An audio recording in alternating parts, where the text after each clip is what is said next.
Bismillahirrahmanirrahim. Alhamdulillah, salatu wassalamu ala rasulillah wa ala alihi wa sahbihi wa mawala. Allahumma salli ala Sayyidina Muhammad ibni Abdillah al-Mubarak. Jamaah subuh yang Allah muliakan, alhamdulillah kita bersyukur kepada Allah Subhanahu wa taala. Allah berkenan mempertemukan kita di tempat yang penuh dengan keberkahan di Masjid Al-Kautsar dan dalam aktivitas melaksanakan ketaatan ibadah sholat subuh berjamaah. Mudah-mudahan bisa kita jaga sampai akhir hayat kita. Amin ya Allah ya Rabbal Alamin.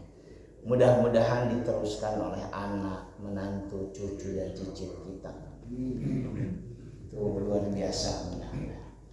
Saya masih ingin melanjutkan ngaji kita di minggu sebelumnya tentang Quran surat Az-Zumar ayat 17-18,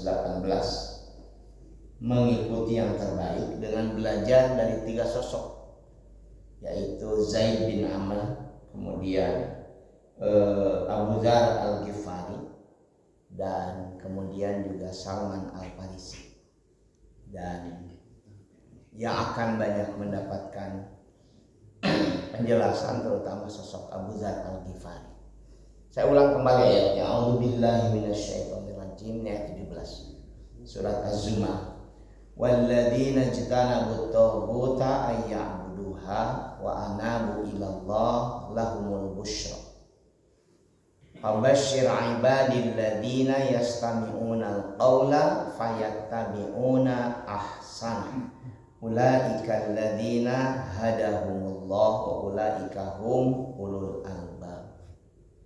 Mereka yang secara serius menjauhkan dirinya untuk tidak menyembah tagut, wa anabu ilallah, dan kembali kepada Allah,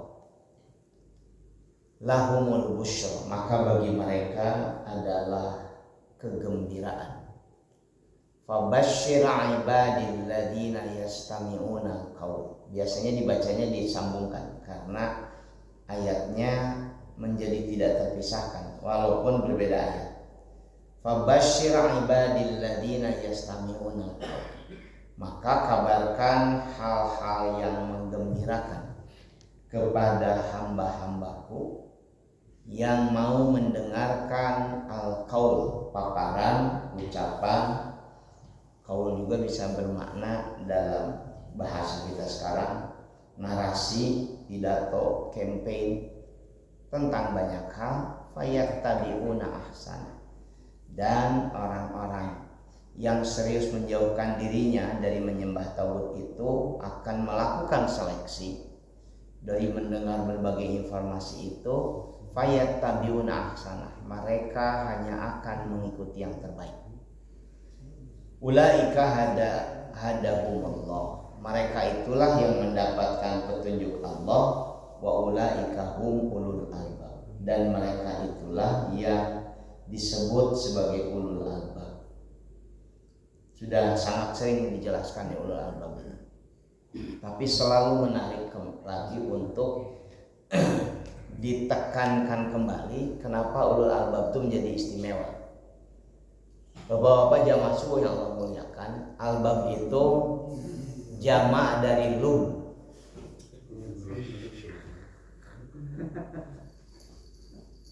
Lub itu kalau dalam bahasa Indonesia maknanya lub itu kalau dalam bahasa Indonesia ya menggunakan perumpamannya begitu, seperti bapak-bapak mengupas bawang. Dikupas bawang putih, bawang merah atau bawang bombay. Nanti akan sampai pada satu bagian yang tidak bisa dikupas. Dalam bahasa Arab bagian yang tidak bisa dikupas itu disebut dengan lub. Lub itu inti, karena itu jamaknya albab. Jadi makna ulul albab itu adalah orang-orang yang memahami inti permasalahan. Apa artinya? Tidak mudah terpukau pada tampilan, tidak mudah takjub pada atribut dan lain sebagainya. Mereka serius mencoba memahami permasalahan secara inti. Karena itu tidak mudah komen, tidak mudah kagetan, tidak mudah baperan. Dipahami sesuatu itu relatif lebih mendalam. Dan orang-orang yang begitu itu adalah orang-orang yang ketika mendengarkan berbagai informasi, mendengarkan berbagai tausiah, barangkali nasihat dan lain sebagainya, mereka melakukan seleksi di dalam dirinya dan kemudian hanya mengikuti yang terbaik. Dalam beragama apalagi jamaah subuh yang Allah muliakan, paling tidak ketika kita beragama, belajar dari siapapun, minimal kita harus melakukan 3 hal. Lebih bagus kalau lebih banyak, tapi 3 hal ini patokan minimal yang diajarkan dalam syariat Islam. Yang pertama, mau ke siapapun Anda belajar, dari manapun sumbernya belajar, pastikan bahwa yang dipelajari itu urutan pertama adalah dari Al-Quran. Ngaji Pak Ustadz tentang tauhid, mangga. Ngaji tentang fikih silakan. Ngaji tentang tasawuf silakan, selama sumbernya itu adalah sumber dari Al-Quran. Nanti setelah ngaji dari Al-Quran, ternyata banyak orang yang sampai pada pemahaman yang boleh jadi keliru. Tidak selalu nanti memahami belajar Al-Quran itu bisa sampai pada kebenaran. Karena Al-Quran sendiri menjelaskan ada orang-orang yang belajar tapi tidak menemukan kebenaran. Bahkan dia melakukan keburukan tapi merasa sedang melakukan kebenaran. Bayangkan coba, ada orang melakukan keburukan tapi merasa sedang melakukan kebenaran. Dan itu kata Al-Quran, surat Al-Kahfi ayat 103 kalau salah. Hal nunabbi'ukum bil akhsarina a'mala. Inginkah kami kabarkan kepada kalian bil akhsarina a'mala, tentang orang-orang yang sangat rugi perbuatannya. Siapa mereka? Alladzina dhalla sa'yuhum fil hayatid dunya. Mereka yang melakukan perbuatan sesat, salah, dolun dalam kehidupan di dunia, wa yahsabuna annahum yuhsinuna sun'a.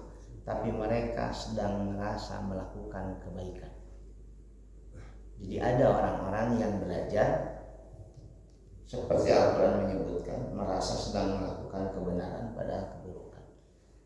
Quran yang Bapak-bapak lihat ini di layar, ini benar mutlak, nggak mungkin salah. Tapi ketika saya jelaskan, kebenarannya itu menjadi tidak mutlak lagi. Kalau Bapak baca tafsir Al-Quran, tafsir apapun, tafsir itu bukan Al-Quran. Tafsir itu adalah cara untuk menjelaskan Al-Quran. Boleh jadi nanti ada tafsir yang demikian jauh dari makna yang seharusnya dipahami, tapi banyak juga nanti tafsir yang justru makin memperkuat makna Al-Quran. Tapi tafsir bukan Al-Quran. Karena ada yang belajar tafsir ngotot tentang tafsir, harus Ibnu Katsir misalkan, harus Al-Maraghi dan lain sebagainya. Nah, orang sekali lagi yang serius memperbaiki dirinya adalah orang yang melakukan seleksi untuk bisa mengikuti yang terbaik. Yang pertama basisnya Al-Quran. Yang kedua basisnya adalah hadis Nabi. Karena Al-Quran tidak selalu bisa dijelaskan, tidak selalu bisa dipahami, dan Nabi menjadi penjelas Al-Quran. Para sahabat itu tidak selalu bisa memahami Al-Quran walaupun mereka mengerti bahasa Arab. Dan Nabi menjelaskan lewat lisannya. Karena itu hadis Nabi menjadi penting. Kepada siapapun Anda belajar, yang disampaikannya adalah Quran dan hadis Nabi. Hadis Nabi itu pada dasarnya adalah wahyu. Karena Nabi tidak mungkin berbicara kecuali karena dasarnya perintah Allah Subhanahu wa taala. Wa may yantiqu 'anil hawa in huwa illa wahyu yuha. Tidaklah dia bicara sekeinginan hawa nafsunya kecuali karena yang diwahyukan kepadanya. Hanya hadis itu diriwayatkan oleh para sahabat Nabi dari jalur yang berbeda-beda.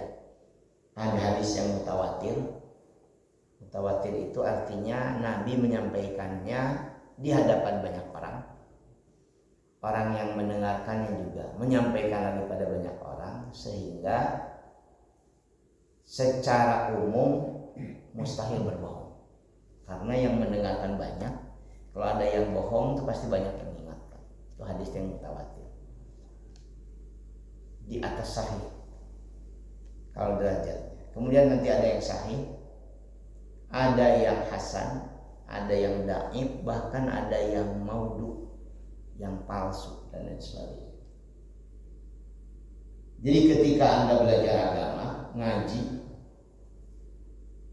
Qurannya sudah didapatkan, kemudian penjelasan hadisnya sudah, kadang-kadang nggak ketemu juga pemahaman yang dianggap benar itu, sehingga banyak orang nanya, kenapa ya? Padahal sudah disampaikan ayatnya, disampaikan hadisnya, tapi kok kayaknya nggak begitu. Atau mungkin pertanyaan lainnya muncul di kalangan kawan-kawan muda di sini, nanya ke saya, apa iya Ustaz, agama nyuruh kita untuk membenci satu komunitas, misalkan nyuruh menghancurkan satu komunitas dan lain sebagainya? Apa mungkin? Padahal memang ada ayat Quran misalkan menyebutkan seperti itu. Faqtuluhum haitsu saqibtumuhum, misalkan ada ayat seperti itu. Bunuh mereka dimanapun kalian menemukan mereka. Kalau dibaca terjemahannya, itu adalah perintah untuk membunuh orang-orang Yahudi. Dan kalau dibaca tafsirnya, itu adalah terjadi pada masa peperangan. Yang dalam perang itu kan kalau nggak membunuh ya dibunuh. Kalau kemudian tidak dipahami lebih luas seperti itu, nanti bisa menimbulkan kesimpulan yang keliru. Quran pokoknya nitah mayahan orang kafir. Padahal Quran sendiri nanti menyebutkan bahwa membunuh seorang ahli kitab yang tidak mengusirmu dari kampung halamanmu, tidak juga membenci agamamu, sama dengan membunuh manusia seluruhnya kalau tanpa alasan. Karena itu yang ketiga, jamaah subuh yang Allah muliakan, ketika beragama terutama kita juga membutuhkan bantuan perangkat lain selain informasi ayat Quran dan hadis, yaitu akal sehat, nalar sehat. Ini yang disebut ulul albab, mampu memahami inti permasalahan. Karena itu dalam Al-Quran kita akan ketemu ayat yang menyuruh kita bertanya pada orang-orang yang memiliki kapasitas keahlian. Fas'alu ahla dzikri in kuntum la ta'lamun. Tanyalah kepada orang-orang yang kompeten jika kalian tidak memiliki pengetahuan. Dan kompetensi itu diukur dari penguasaan dia terhadap permasalahan yang ditanyakan. Karena kalau itu tidak dilakukan, nanti ada orang-orang yang sebaliknya. Wa idza qila lahum ittabi'u ma anzalallahu qalu bal nattabi'u ma alfaina alaihi aba'ana awalau kana aba'uhum la yaqiluna syai'an wa la yahtadun. Jika kepada mereka diperintahkan untuk mengikuti yang terbaik yang diturunkan dari Allah kepada hambanya, yaitu Al-Quran, syariat Islam, qalu, mereka kemudian menjawab, bal nattabi'u ma alfaina alaihi aba'ana, cukup sajalah bagi kami apa yang sudah ada, yang sudah ditinggalkan oleh orang tua kami, tidak perlu yang lain-lain. Awalau kana abauhum, padahal boleh jadi orang tua mereka la yaqiluna syai'an, sama sekali tidak menggunakan akalnya, wala yahtadun, dan tidak mendapatkan petunjuk hidayah. Jamaah subuh yang Allah muliakan, saya sengaja mengulang kembali ayat ini karena kita sekarang sedang ada terutama dalam masa kampanye, di mana demikian luar biasa nanti banjir informasi tentang ajakan-ajakan kebaikan dan lain sebagainya. Dalam satu informasi kitab tafsir disebutkan bahwa ayat itu turun dengan sabab nuzul tentang 3 orang sahabat Nabi, Zaid bin Amr, Abu Dzar Al-Ghifar, Salman Al-Farisi.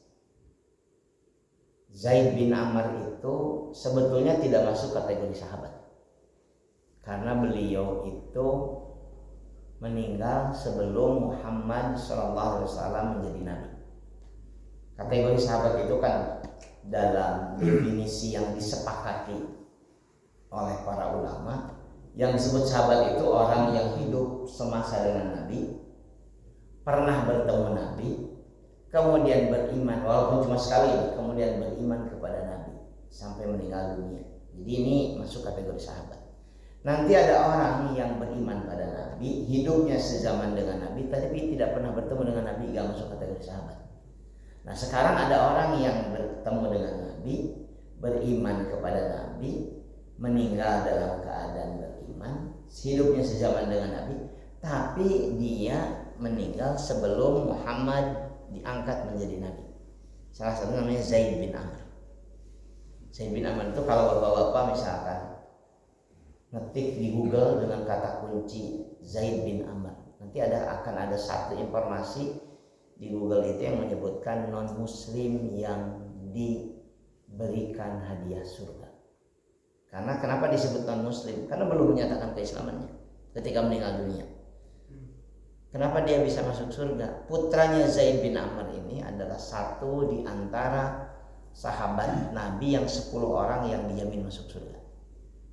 Jadi sebelum meninggal, ini amanat Zaid bin Amr ini sama anaknya, sama sahabatnya yang lain. Nanti kalau Nabi akhir zaman itu muncul, sampaikan salam kepadanya. Aku beriman kepadanya walaupun mungkin tidak sempat bertemu dengannya. Dan dia baru tahu bahwa ternyata setelah meninggal itu yang jadi Nabi itu adalah Muhammad SAW, temannya ketika sama-sama beraktivitas di Makkah. Dan Nabi kemudian kepada anaknya menyebutkan, aku melihat Zaid di surga, tinggal di tenda yang demikian indah. Ini kalau saya jelaskan lebih panjang tentang Zaid bin Amr itu bisa jadi menimbulkan pertanyaan-pertanyaan lanjutan. Kalau begitu misalkan pertanyaan lanjutannya, kalau begitu berarti surga itu bisa diperuntukkan bagi orang-orang yang tidak memeluk agama Islam. Dan jawabannya kan menjadi bersayap dan sebagainya. Tapi tentang Zaid bin Amr. Yang kedua Abu Dzar Al-Ghifari, kemudian Salman Al-Farisi.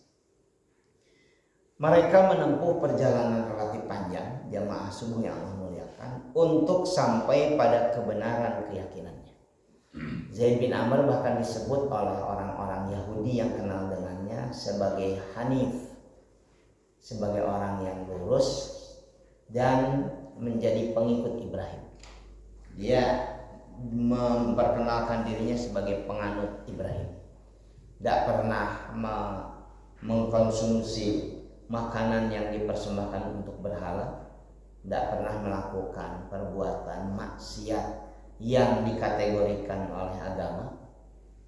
Dia hidup dengan baik, tidak pernah terlibat dalam pembunuhan anak perempuannya dan meninggal dalam keadaan itu. Cuma dia tidak tahu bagaimana cara beribadah seperti syariat Islam karena saat itu belum Nabi Muhammad SAW belum diangkat jadi nabi. Perjalanannya panjang. Kenapa ini penting disampaikan?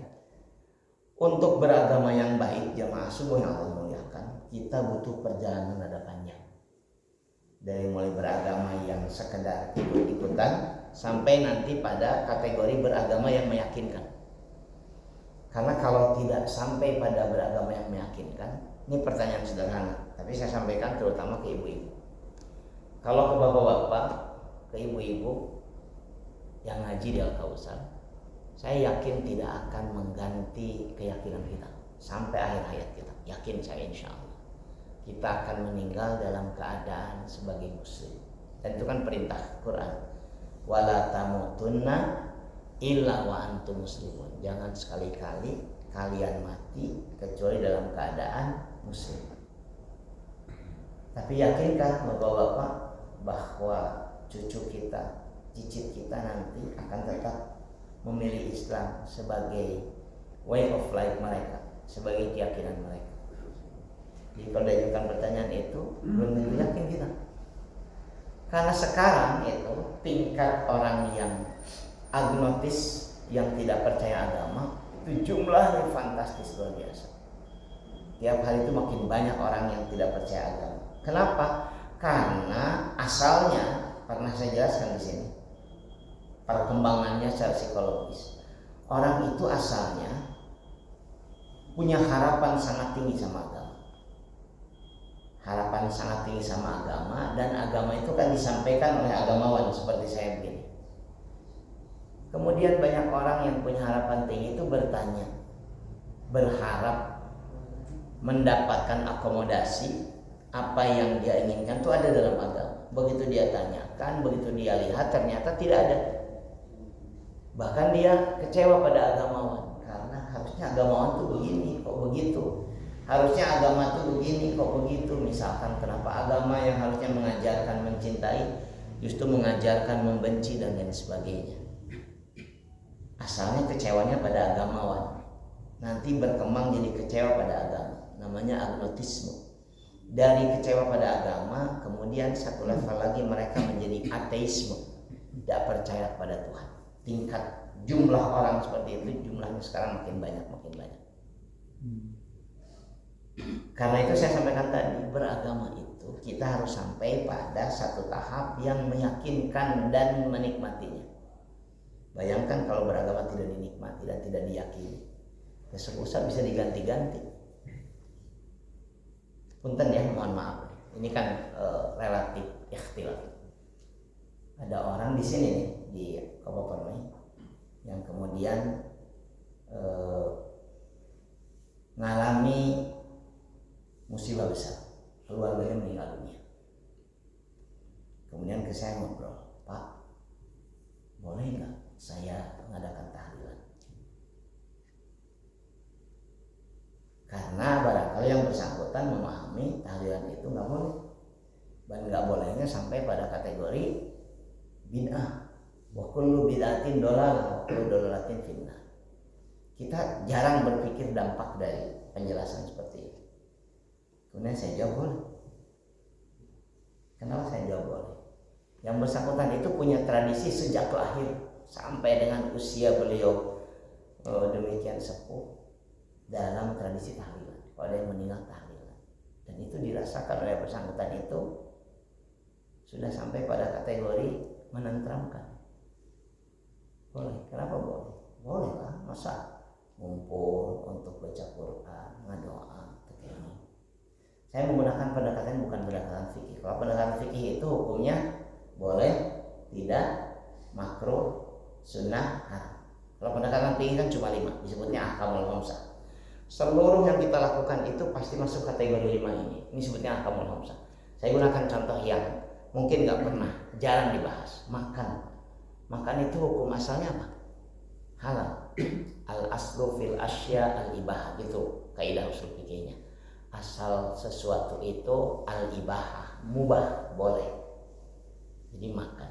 Tapi kalau Anda dalam kondisi kenyang, kemudian dalam kondisi kenyang, tidak kelaparan, kemudian Anda ditawari makan lagi, maka makan yang kedua ini hukumnya menjadi makruh. Kan geus dahar dia, ya bawa dia. Nek naon dia dahar dia mungkin tidak enak makan itu. Hukumnya jadi makruh. Kalau Anda sudah kekenyangan dan kemudian ada orang di sekitar Anda yang kelaparan, tapi Anda masih mau makan makanan yang ada, padahal sudah kekenyangan, tidak mungkin jadi manfaat makan itu.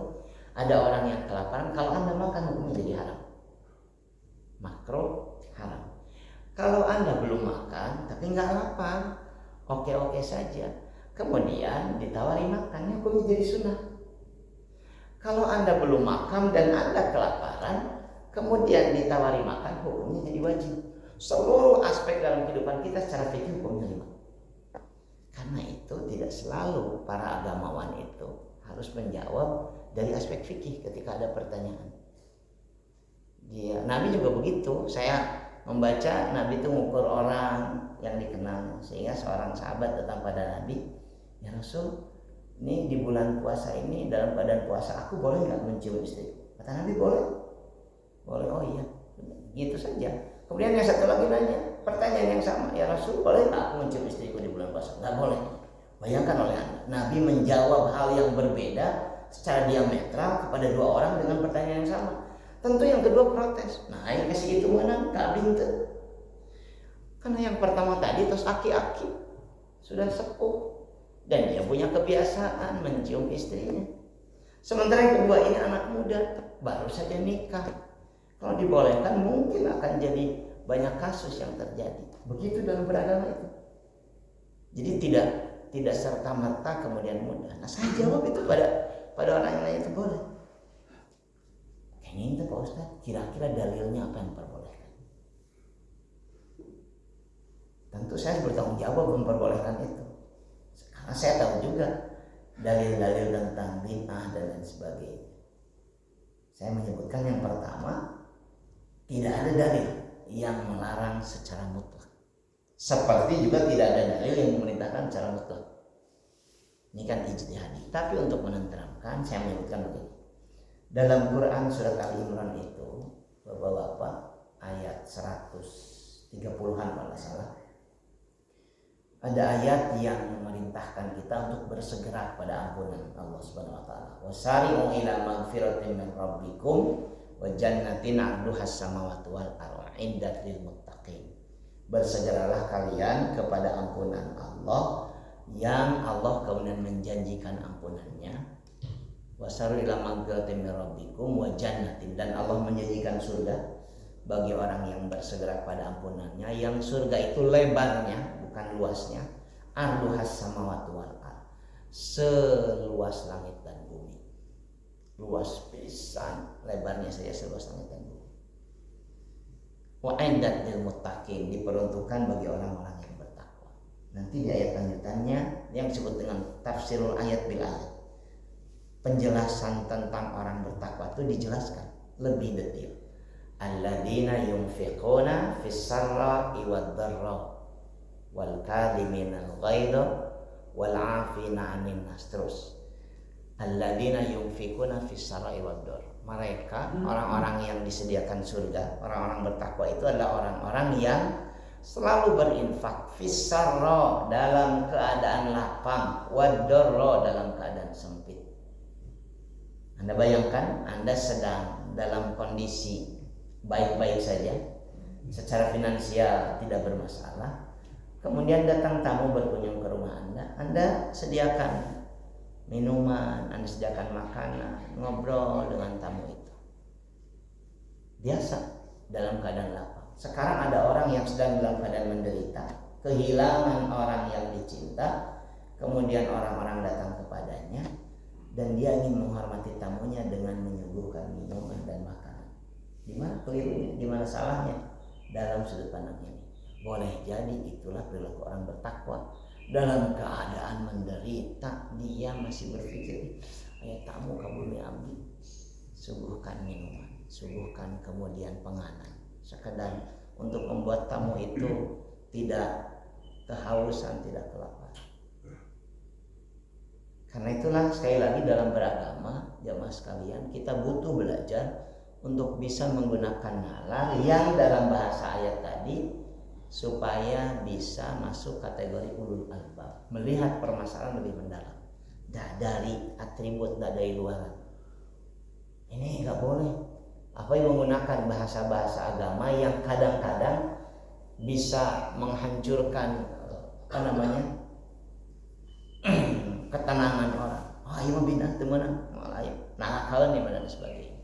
Boleh tidak boleh, tapi pilihan berdakwah itu, beragama itu kan pilihan yang kita tempuh dan lain sebagainya. Bahkan saya sering menggunakan analogi kepada orang yang melakukan itu supaya menenteramkan. Tentu ini pertanggungjawabannya pribadi, bukan mengajak bapak-bapak. Ini pertanggungjawaban pribadi sebagai agamawan. Saya bilang, Bu, sekarang bayangkan ada orang yang datang ke tempat orang yang sedang berduka karena kematian. Kemudian dia datang ngomong begini, Ibu, saya turut berduka cita ya atas meninggalnya suami ibu. Mudah-mudahan beliau husnul khotimah, ibu dan keluarga mudah-mudahan ada dalam kesabaran, ketabahan, diberikan kesehatan. Ibu ya, itu aja. Selesai. Kemudian ada orang kedua yang datang menggunakan pendekatan yang sama. Ibu, saya menyampaikan turut berduka cita atas meninggalnya si bapak. Mudah-mudahan husnul khatimah, ibu dan keluarga mudah-mudahan sehat, tabah, dan bisa bersabar. Boleh Bu, saya temani yuk, kita baca Yasin, yuk kita baca doa, kita baca Qurannya. Mudah-mudahan ibu jauh lebih tenang. Kalau penggunaan dua pendekatan ini saya tanyakan pada Anda, mana kira-kira yang lebih menenteramkan bagi yang mengalami musibah? Jawabannya secara umum yang kedua. Yang kedua itu lebih menenteramkan. Yuk, ulang rencangan Pak Abibunya, kita baca Quran, kita baca Yasin. Gunakan bagi saya pendekatan seperti itu yang membuat relatif kemudian tidak terjadi ikhtilaf perdebatan dalam aspek yang tidak selalu bisa kita pahami dengan baik. Saya ngaji anak ajengan, cucu ajengan. Kalau di Jawa Timur saya sudah disebut Gus.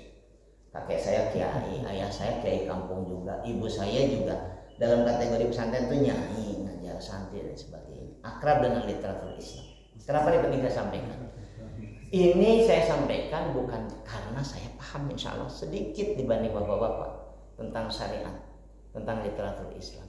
Karena itulah kemudian saya berikhtiar untuk memberikan penjelasan yang relatif bisa dipertanggungjawabkan tapi lebih menenteramkan. Dari aspek mana? Aspek yang bisa saya sampaikan. Itulah beragama yang relatif butuh perjalanan rada panjang sehingga tidak mudah terjebak pada judgement, memvonis, memutuskan satu hal dari satu sudut pandang saja. Bahkan kemudian saya ingin memberikan penjelasan tentang Abu Dhar, penjelasan tambahan. Abu Dhar ini sangat kritis luar biasa. Saking kritisnya Nabi pernah menyebutkan di muka bumi ini tidak ada lisan yang paling jujur seperti Abu Dhar Al-Ghifari. Kemarin saya ceritakan. Satu waktu dalam ini dulu. Dari Sadaqah bin Abi Imran bin Hattam, dia berkata, aku ketemu Abu Dhar, aku lihat dia sedang di masjid sendiri. Padahal di masjid kan ngumpul begini, sendiri memisahkan diri, pakai kain hitam sendirian. Padahal pakai kain hitam itu biasanya perempuan, ini Abu Dhar pakai kain hitam sendirian. Jadi mencolok pada melihatnya. Sahabat ini datang pada Abu Dhar, kenapa kamu menyendiri seperti ini? Kan dalam Islam itu seolah-olah nggak boleh menyendiri itu. Sama seperti jomblo nih, yang jomblo seolah-olah nggak boleh jomblo dalam Islam itu. Nah buat jomblo tuh, kumanya gagal. Padahal jomblo itu selalu harus punya alasan dalam Islam itu. Abdi mah jomblona jomblo syar'i Pak gitu misalnya. Nah ini dalil yang bisa digunakan yang jomblo supaya syar'i. Kata Abu Dhar, aku mendengar Rasul sallallahu alaihi wasallam bersabda, al-wahdatu khairun min jalisis su' wal jalisus salih khairun minal wahdah wa imla'ul khair khairun minas sukut was sukutu khairun min imla'is syar. Kata Nabi SAW pada Abu Dhar, sendirian itu lebih baik daripada berteman dengan teman yang buruk. Aya boga bebaturan pika sebelut, aya kawin pamajikan pika sebelut, mending sorangan gitulah dalam konteks syariatnya. Dan memiliki teman yang baik, memiliki pasangan yang baik, jauh lebih baik ketimbang sendirian. Ucapan yang baik lebih baik daripada diam, dan diam lebih baik daripada berbicara yang buruk. Jadi Abu Dhar memberikan jawaban yang kemudian dia sedang menjelaskan, saya ini menggunakan nasihat Nabi untuk memilih jalan hidup yang saya lakukan. Dan nanti bahwa ketemu ternyata banyak sekali para ulama yang hidup sendirian sepanjang hayatnya sampai meninggal dunia. Salah satu ulama terkenal itu Ibnu Taimiyah An-Nawawi yang sering saya jelaskan, pensyarah hadis Muslim, Sahih Muslim itu An-Nawawi. Kalau Sahih Bukhari kan Fathul Bari itu Ibnu Hajar Asqalani. Itu sendirian sampai meninggal dunia. Berpuluh kali ditawarkan menikah dan lain sebagainya. Jadi harus ada alasan. Nah, ini satu alasan cara syariat. Daripada duaan pi pasealan, pi omongan dan sebagainya, baik sendirian. Kemudian Abu Dhar itu dikenal sebagai orang yang demikian kritis. Ini yang terjadi ketika perang Tabuk. Ini perang yang Nabi dan para sahabat itu melakukan perjalanan sangat jauh, ribuan kilometer. Tabuk itu sekarang provinsi terluar Saudi, berbatasan dengan Suriah. Sepengetahuan saya belum pernah ke Tabuk soalnya, tapi lihat di petanya jauh sekali di Tabuk itu. Jadi Nabi menyongsong orang Romawi di Tabuk, didatangkan sama Nabi dengan pasukan. Di perjalanan berguguran tuh sahabat Nabi itu pulang balik badan, sehingga beberapa sahabat laporan, ya Rasul, Fulan bin Fulan tidak ada. Kata Nabi, ya nggak apa-apa, kalau dia orang baik, kebaikannya akan bersama dengan kita. Kalau dia orang buruk, biarkan keburukannya tidak di tengah-tengah kalian. Kemudian seseorang melihat ada orang yang sedang jalan, yang lain kan pakai kuda, ini sendirian membawa bekal yang demikian banyak dan sebagainya. Ya Rasul, ada yang sedang berjalan sendirian. Nabi menyebutkan mudah-mudahan itu Abu Dhar. Dan ternyata Abu Dhar. Sehingga ya Rasul itu Abu Dhar. Nabi kemudian bersabda seperti ini, rahimahallahu Abu Dzarri yamsi wahdah wa yamutu wahdah wa yub'ats wahdah. Rahmat Allah bagi Abu Dhar. Dia berjalan sendirian, dia juga mati sendirian, dan dia akan dibangkitkan sendirian. Jadi alasannya Abu Dhar sendirian, dia pakai kuda, kudanya sudah tua, mogok kudanya di perjalanan. Setelah sekian ratus kilometer kudanya mogok. Abu Dhar ketinggalan di rombongan sangat jauh. Karena itu kemudian Abu Dhar memutuskan meninggalkan kudanya, semua barang bawaannya dibawa di gembol. Karena itu dia ketinggalan sendirian. Nabi menyampaikan itu. Rahmat Allah bagi Abu Dhar. Abu Dhar itu berjalan sendirian untuk bersama Nabi. Dia nanti juga akan mati sendirian, dia juga akan dibangkitkan sendirian. Kenapa beliau mati sendirian? Abu Dhar itu sekali lagi sangat kritis. Salah satu orang yang terus-menerus dikritik oleh Abu Dhar itu adalah sahabatnya, Muawiyah bin Abi Sufyan. Pada masa Abu Bakar, pada masa Umar, Islam itu mulai berkembang. Pada masa Umar mulai masuk ke Eropa. Bapak-bapak ketemu dengan Selat Gibraltar. Itu pada masa Umar bin Khattab ditaklukkan. Masuk, Tariq bin Ziyad itu jadi panglima. Masuk, mendarat, kapalnya langsung dibakar semua. Sehingga kata Tariq bin Ziyad, di belakang kita lautan, di depan kita musuh. Pilihan kita cuma satu, maju ke depan, kemudian memenangkan peperangan, jadi orang mulia, atau kemudian mati syahid. Gak punya pilihan sahabatnya dan menang. Nah, pada masa Utsman itu Romawi sudah takluk, Mesir sudah takluk, kemudian juga Romawi Timur, kemudian juga kekayaan berlimpah. Orang-orang Islam mulai berlimpah dengan kekayaan, dan salah satu gubernur yang sangat kaya membangun istana itu adalah Muawiyah bin Abi Sufyan. Muawiyah itu sekretaris Nabi, penulis wahyu. Abu Dhar kemudian tinggal di Syam, di Suriah saat itu. Tiap hari Abu Dhar itu melihat bagaimana para pejabat itu bergelimang dengan harta, sehingga beliau tidak tahan, kemudian menyampaikan ayat ini, walladzina yaknizuna adh-dhahaba wal fiddah wa la yunfikunaha fi sabilillah fabashshirhum bi'adzabin alim. Orang-orang yang mengumpulkan emas dan perak, tidak pernah menginfakkannya di jalan Allah, maka kabarkan mereka berita gembira. Ini sarkas sekali, satir. Dalam bahasa Indonesia disebut satir, sarkasme. Apa berita gembiranya? Bahwa mereka akan dapat adab yang sangat pedih.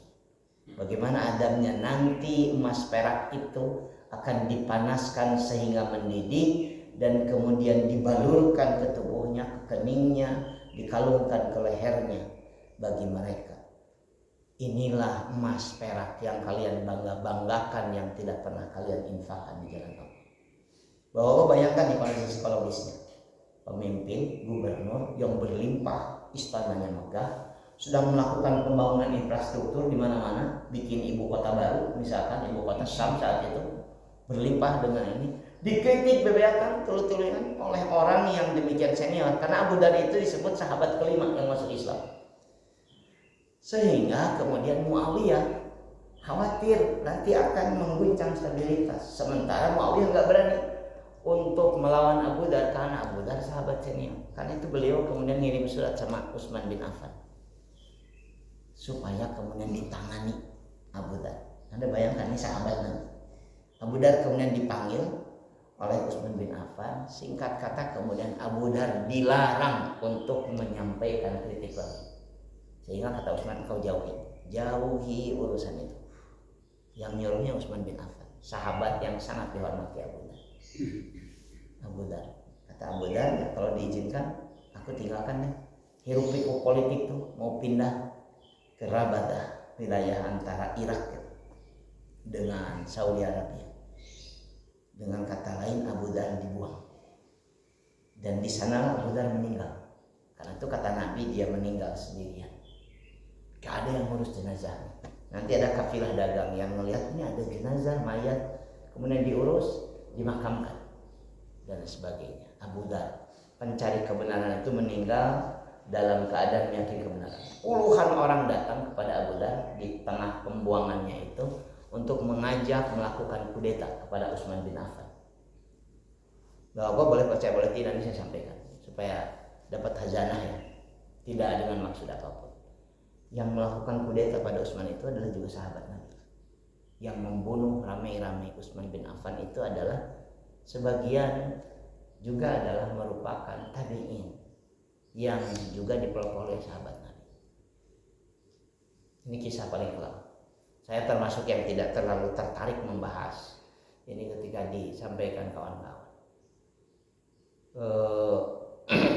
Inilah sejarah kelam. Orang-orang hebat seperti Abu Dar tidak mendapatkan tempat pada masa itu, pada masa kehilafahan Umayyah dan lain sebagainya, saking kritisnya. Tapi berkali-kali dia diajak memberontak. Jawaban Abu Dar, andaikan Utsman menyalib aku tetap akan taat. Sami'na wa ata'na. Karena itu pemimpin yang menggantikan Nabi, yang harus ditaati dan lain sebagainya.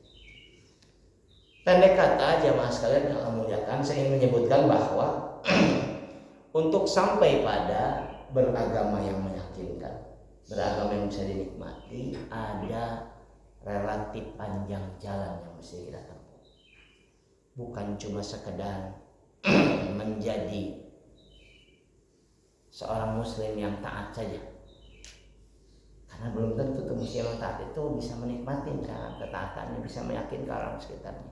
Tapi kita harus sampai pada bisa menikmati keberagaman kita, bisa menikmati kemudian keislaman kita, sekaligus meyakininya. Karena berbeda orang yang meyakinkan, menyampaikan itu akan berbeda dampaknya pada orang yang mendengarkannya. Orang yang yakin dengan orang yang ragu akan terasa bedanya dan lain sebagainya.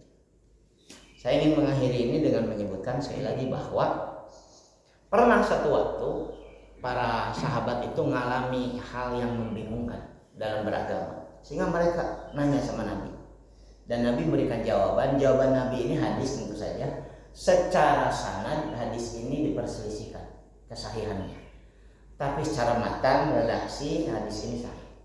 Artinya kalau nanti ketemu ternyata hadis disampaikan Pak Asep itu dhaif, ya nggak apa-apa, sudah saya sampaikan, tapi matannya redaksinya sahih. Kata Nabi, ad-dinu huwal aklu faladina liman la aklalahu. Agama itu selaras dengan nalar.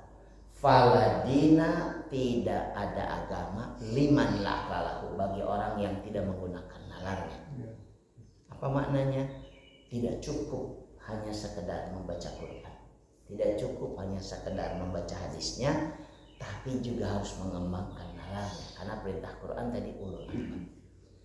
Mudah-mudahan manfaat yang saya sampaikan. Mohon maaf kalau banyak yang tidak berkenan. Kalau ada yang menyampaikan, masih ada waktu, masih lah 1, 2, 3 menit. Kalau ada yang menyampaikan, enggak. Kalau tidak ada, ya sudah. Mudah-mudahan bermanfaat yang saya sampaikan. Nawawi itu siapa? Siapa? Imam Nawawi itu siapa? Imam Nawawi itu imam besar, bahkan dianggap imam terbesar dalam mazhab Syafi'i. Kalau ada bapak-bapak yang sholatnya misalkan pakai usalli fardhu subhi, itu Imam Nawawi peletak dasarnya. Karena Imam Syafi'i enggak. Dari mana dalilnya? Imam Nawawi menyebutkan muqtaranan bi fi'l.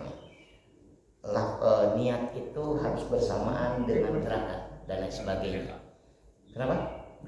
Oh, ya artinya ada dalil yang dikuatkan Imam Nawawi. Karena itu Imam Nawawi itu imam terbesar. Nanti juga tentang bacaan iftitah, Allahu Akbar kabira walhamdulillahi katsira. Dilanjutkan apa kesananya? Terus kedua kan inni wajjahtu wajhiya, kemudian la syarikalah. Itu 3 iftitah yang digabungkan oleh Imam Nawawi. Imam Syafi'inya tidak, Imam Nawawi yang pertama sangat terpercaya. Orang mana Nawawi? Hampir rata-rata para ulama dulu klasik besar itu palsu. Rata-rata para ulama besar itu palsu. Bukan, kalau Parsi jangan Syiah, salah. Itu pengendalian salah. Parsi itu bangsa, bukan Syiah. Kalau Syiah itu apa? Agama. Parsi, sanes Persi. Parsi itu Iran. Bukan Arab artinya, karena selalu ada 2, Arab, Parsi. Parsi itu nggak ada hubungannya dengan Syiah, kecuali sekarang. Dulu para ulama besar itu Imam Bukhari itu imam-imam yang lain. Kalau Imam Bukhari kan dari apa? Uzbekistan ya sekarang ya, Uzbekistan. Mudah-mudahan manfaat yang saya sampaikan. Subhanakallahumma wa bihamdika asyhadu an la ilaha illa anta astaghfiruka wa atubu ilaik. Aqulu qouli hadza astaghfirullahi wa lakum. Assalamualaikum warahmatullahi wabarakatuh.